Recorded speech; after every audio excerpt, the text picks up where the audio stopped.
7:52 on Weekend Game Plan with Matthew Ross. We're here until 9 o'clock. That music means it's return of the Mo time. Time to go back to school with TSN 690's Mo Khan and the College Sports Roundup. Hey, Mo, how you doing?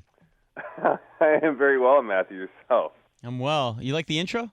Yeah, I mean, you gave me the preview on Tuesday or Wednesday it was, and then to hear it now, it's kind of funny, actually. I was kind of giggling to myself. Yeah, it's always very complimentary when a 6'3" guy giggles. Exactly. Probably should keep that to yourself. All right, Mo, lots to get to here. Dunsmore Cup action. I know you were there. Football action. Tell us about it. A great game. Another chapter to add to the very intense Montreal-Laval rivalry, with Laval winning 20-17. Now, Matthew, if I told you one team missed 5 field goals, their quarterback had 2 INTs and a lost fumble in the first 2 quarters of play, would you believe that team won that football game? I would say the Cleveland Browns lost. Yeah, exactly. That's normally the case, right? Well, Laval won, and it was quite the finish that we had here, in which Laval was down, and then they came to the 5-yard line of U of M's end with about 21.4 seconds left, and ran a Boise State-like play, a flea flicker to the running back, who ended up passing to Hugo Richard for the game-winning touchdown, Wow. who happens to be the quarterback, and they end up winning 20-17, and now they move on to the national semifinal, in where they'll take on the OUA champion in the Laurier Golden Hawks, who had a surprise road victory over Western at the death with a 43-40 victory over the Mustangs. So this should be a great semifinal that we have next Saturday up in St. Foy.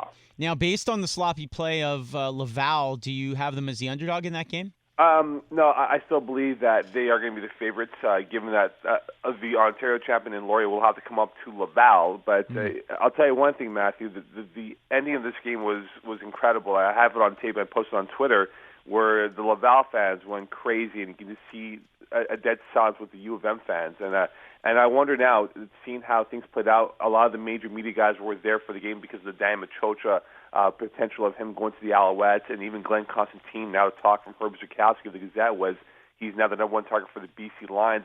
If those two coaches now move on to the next level of the CFL, I mean, what a way to end off their storied rivalry with this type of game, with U of M losing to Laval. Mo Khan joining us here on TSN 690 with the college sports roundup. Mo, I just retweeted one of your tweets yesterday in regards to that Dunsmore Cup victory. Elsewhere in college sports, basketball opening. Opening week of basketball for men's and women's. So we'll start with McGill and Laval, and a rematch of last year's women's final for the Quebec title. It was Laval against McGill, and Laval's women's team came out strong, and they easily handled McGill, winning by over 20 points over the defending champions. And Matt, watching this basketball game, this Laval team looks legit. Sarah J. Marois, who is one of the top recruits for Laval from a couple years ago from the St. Foy Dynamic Cégep program, looked healthy. She looked explosive. McGill had no answer for her in the paint, and the ability of Laval's three-pointers came through as they were able to hit a lot of shots from beyond the arc, and they pulled away from McGill halfway through the third quarter, end up winning a tough road game. McGill drops to 0-1. Laval is 1-0, but these two teams, I believe, are the favorites to win the women's division this year. All right, and then on the ice? On the ice, Matt, a big weekend for Laurier Golden Hawks here. I mean, the men's team up and in McGill, 4-3 on the road, but McGill came back and beat Waterloo 7-1. A big one for the McGill Redmen, because we talk about how close the men's division is with McGill, UOIT, with Concordia, who many think will win the division with the way that they've been playing this year so far. This is going to be a 4 or 5-way race for the number 1 spot here as we move towards the end of the winter semester. But a huge win for McGill last night as they up in Waterloo 7-1, and now they come back to play Brock and York University next Friday and Saturday evening.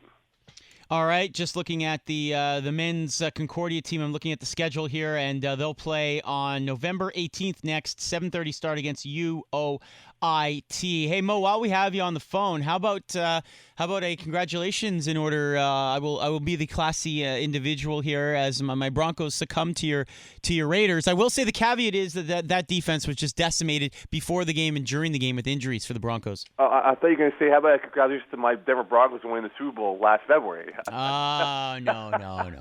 I got Raiders looking good. They're looking good. They are, but they're not, though, Matt. I think quickly with the NFL talk, I just think that the inability of the Raiders to close out drives, which was to first of all turn those turnovers into field goals, into touchdowns, never happened, and to allow the Broncos to go from their 1 yard line to drive down on 2 third down conversions for a field goal opportunity. If you want to be a Bronco-like team at that level, you have to close out these type of opportunities and do not give a team those big plays that the Raiders gave up last Sunday. So it'll be a great 8 weeks we have of football here between KC, Denver, and Oakland. But I think it'll come down to the last week, which, lo and behold, Broncos play the Raiders. That's right. Denver. Yeah, Kansas City, by the way, that's a tough division, that AFC West. Kansas City in Carolina today. That'll be a tough game for them. Denver's in New Orleans, the resurgent Saints. Denver will be without Derek Wolfe and Aqib Talib in that game, so that'll be tough for them. And then how about San Diego? They're 4-5. They're taking on Miami at home, so Chargers could get back into relevancy here and get back to 500 with a big win. All right, Mo, before we let you go, let's get you, let's see, I'm picking a game here to get a pick from you on Atlanta at Philadelphia. What do you think? Remember, Falcons has some major injuries. Tammy's out. I believe Trufant's out, and I'm missing the running back. I think it's Coleman who's out, or Freeman. One of the two running backs is out for this game. Pardon me, this Sunday. What it'll come down to is this: can the Eagles' defense force Matt Ryan into third and long situations? You can take away Julio Jones from the equation, but can the Eagles' defense play well? Because it's pretty imperative right now, Matt, that Carson Wentz, obviously he's a rookie in his first year in the NFL, that he is not at that level where you're going to say, yeah, lead us to victory and put us in the playoffs here. They have no playmakers on the offensive side of the ball for the Eagles. It'll come down to that Eagle defense to make play after play and give Carson Wentz a shorter field to work with and perhaps a victory. But I do like Atlanta to win that game and control the NFC South the rest of the way. All right, Mo, and I'm selfish, so I'm going to ask you a fantasy question. I need help, Mo. Flex position fantasy. Do I start Jeremy Hill of the Bengals on Monday night against the Giants, or do I start Randall Cobb at Tennessee today for the Packers? The funny thing is, I picked up Randall Cobb off of waivers the other day because of the injury history that he has. I would go with Cobb right now because you look at Tennessee, they've been more one-dimensional on offense with what they've had. I think that might force them to have a lot of 3-and-outs and give Aaron Rodgers an opportunity to have a big day today against a pretty good Tennessee defense. But right now, the pass defense has not been great for the Titans.